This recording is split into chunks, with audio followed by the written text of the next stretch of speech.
Entendes o que estás lendo? O podcast que te leva através das páginas da Bíblia, livro por livro, capítulo por capítulo. Uma exposição bíblica emocionante. Aperte os cintos e embarque comigo nesta viagem.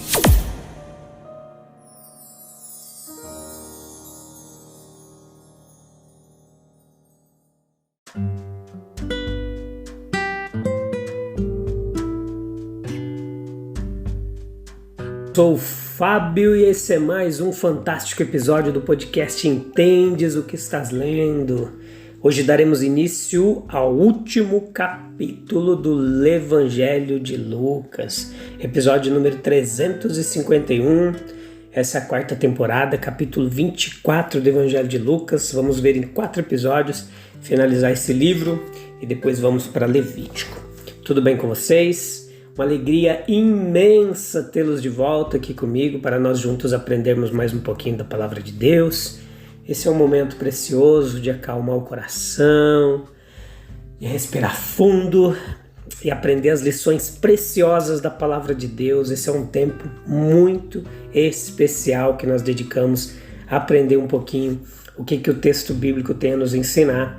Hoje nós vamos falar da ressurreição, essa bela história que o cristianismo apregoa, que os cristãos acreditam de que Jesus ressuscitou e vive eternamente.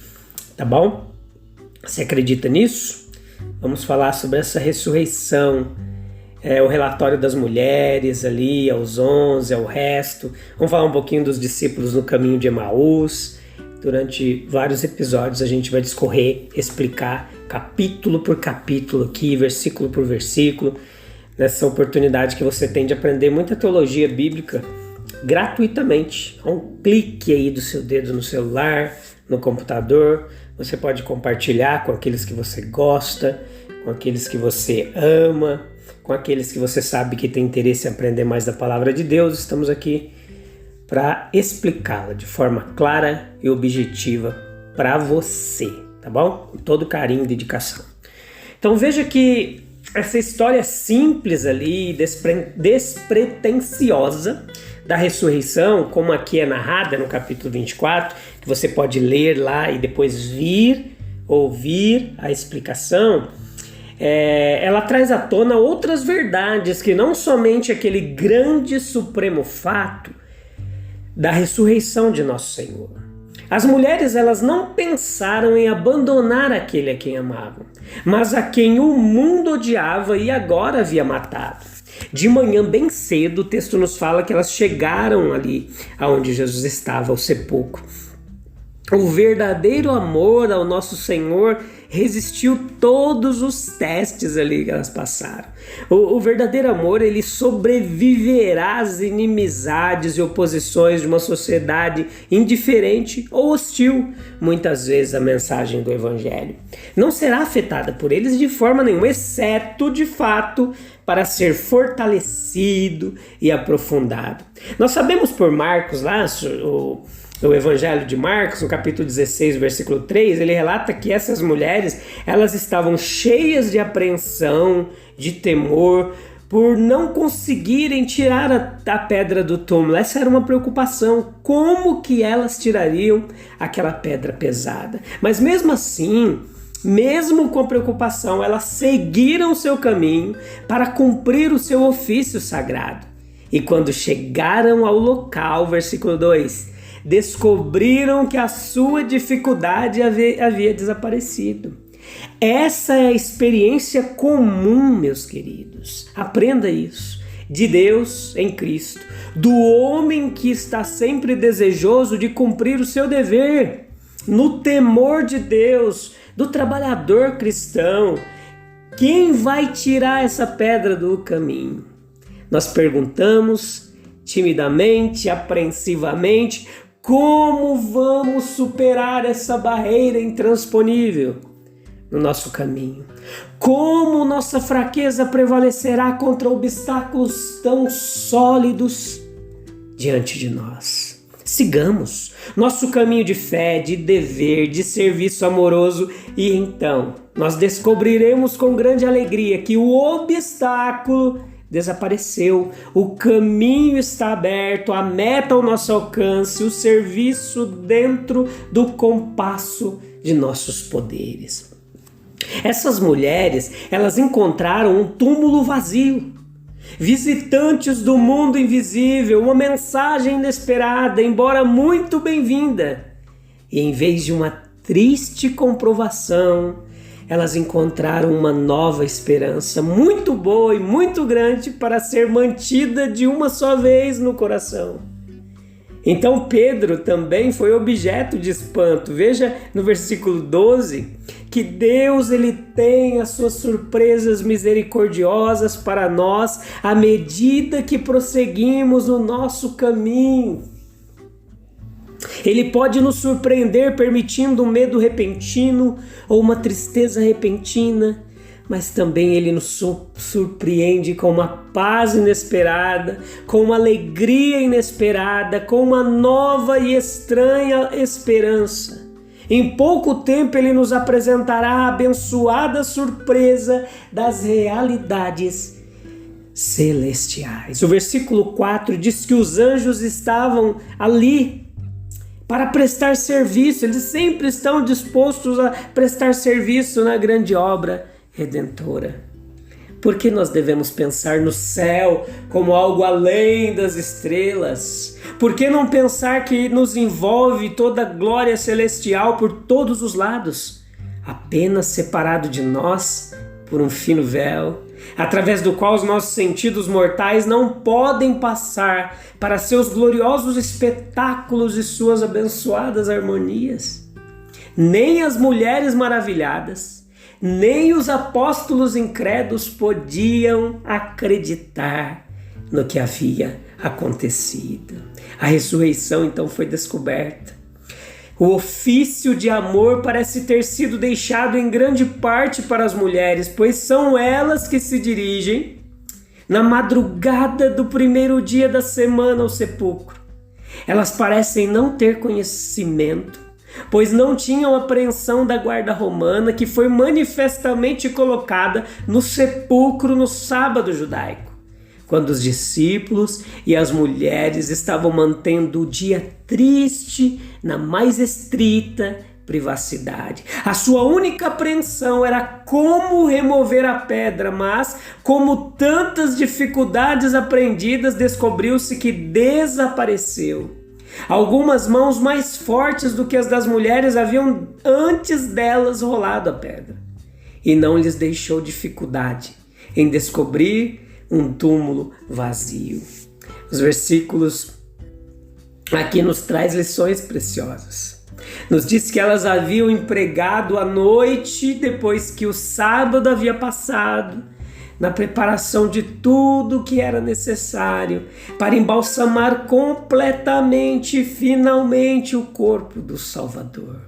Foi com esse fardo perfumado que elas seguiram no crepúsculo em direção ao túmulo para encontrar seus medos infundados e a pedra já removida. Mas um novo medo agora se apoderou delas. Não há corpo na tumba, ele está vazio. Eles não parecem ali também, os discípulos que correram ali depois, parecem não ter entendido o significado das roupas da sepultura cuidadosamente colocadas de lado. Os versículos 4 ao 7, nós vemos Maria Madalena agindo por impulso. Parece ter se apressado para contar a Pedro e João sobre a descoberta do túmulo vazio. Enquanto seus companheiros esperam mais tempo para obter alguma explicação, se possível, a respeito.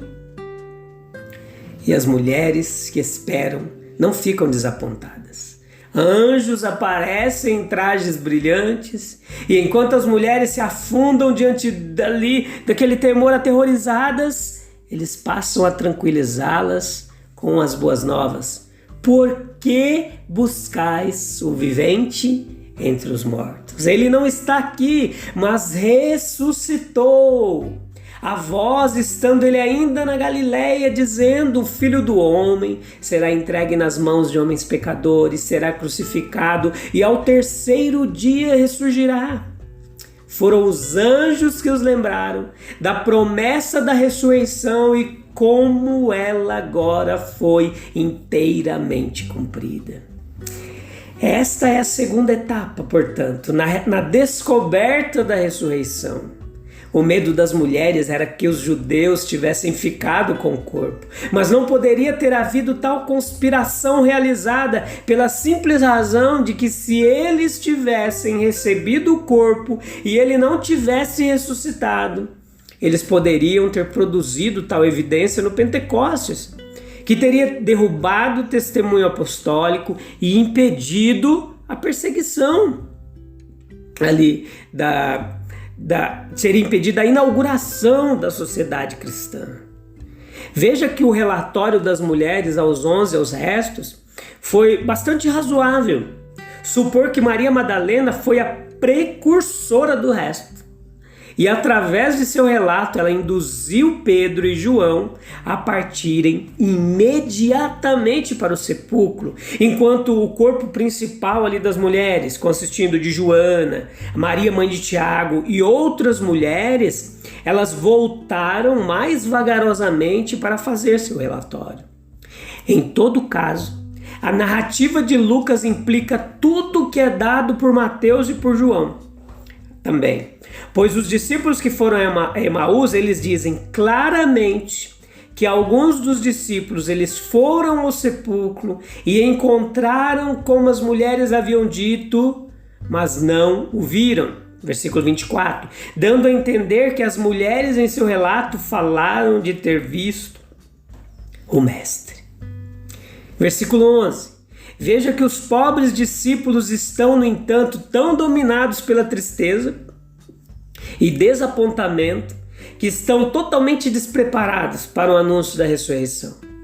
E aqui a mente flexível da mulher, ela é revelada em contraste com a mente mais penosa, peneirada e exigente da lógica do homem. As mulheres, elas desfrutam das consolações da ressurreição muito mais cedo do que os homens aqui do relato bíblico. Eles absorvem as evidências de relance, eles não questionam, eles simplesmente aceitam. Mas os discípulos não acreditarão com pressa. Pedro, como aprendemos no relato de João, acompanhado por João, ele corre para ver o sepulcro. Ele alcança depois de João, mas ele passa por ele e entra no sepulcro. Lá ele vê as roupas de linho colocadas por si mesmas, mas parte sem alcançar nada além de perplexidade. A ressurreição de Jesus Cristo, meus queridos ouvintes, é o sinal seguro, a prova, o precursor de toda a nossa própria vida além túmulo. Sem esse fato supremo e culminante, não poderíamos ter esperança certa, nenhuma segurança. Sem isso, ele não poderia ter sido para nós a ressurreição e a vida.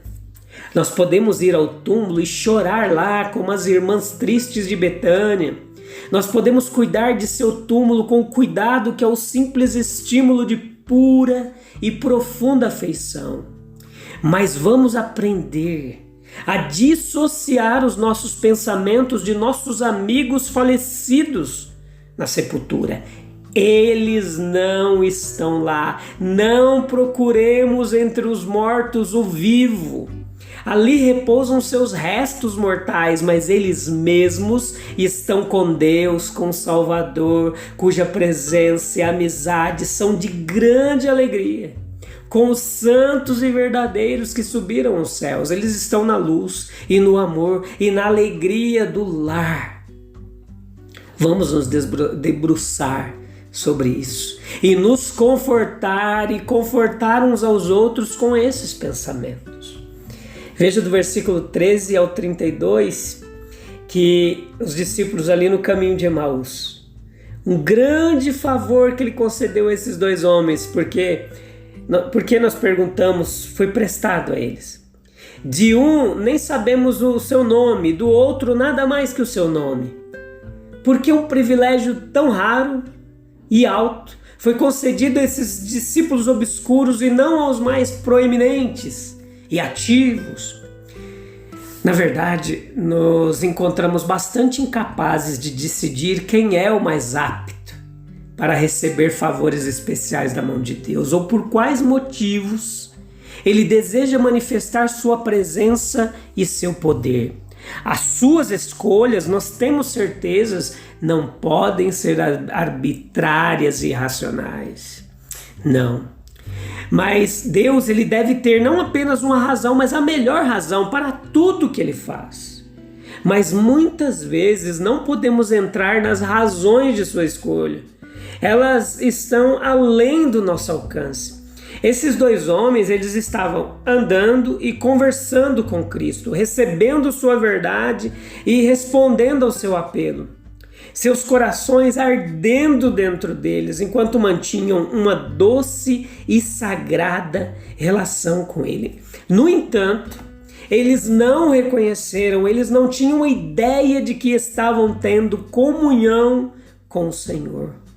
Há muito companheirismo inconsciente com Jesus Cristo agora.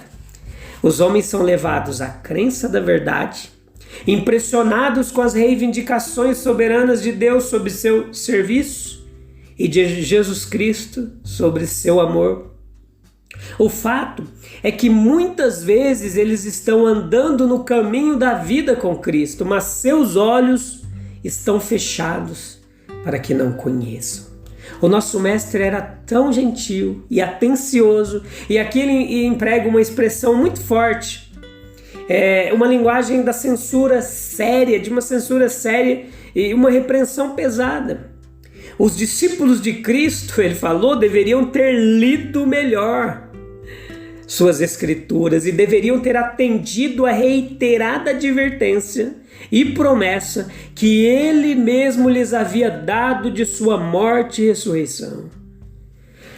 Mas enquanto nos perguntamos o que nos parece sua lentidão para aprender e acreditar, não somos tão obtusos e incrédulos quanto eles? Nós não deixamos de compreender as promessas de Deus como estão escritas em sua palavra, como foram ditas pelo seu Filho, o nosso Salvador?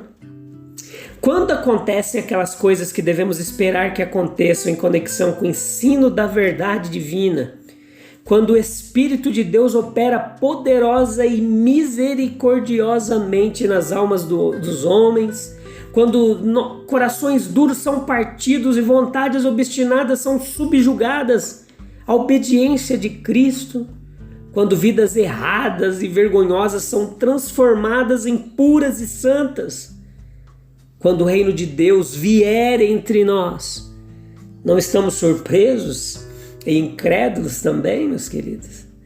Então é importante refletir sobre tudo isso aqui, né?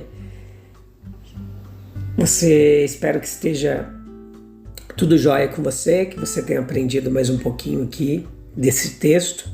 E a gente volta no segundo episódio do capítulo 24 para continuar meditando nesse evento maravilhoso, transformador, que foi a ressurreição de Jesus Cristo. Precisamos crer, precisamos voltar a falar sobre isso.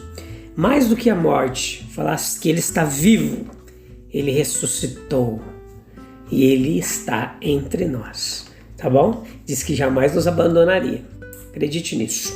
A gente se vê em breve. Um abraço. Deus abençoe. Tchau, tchau.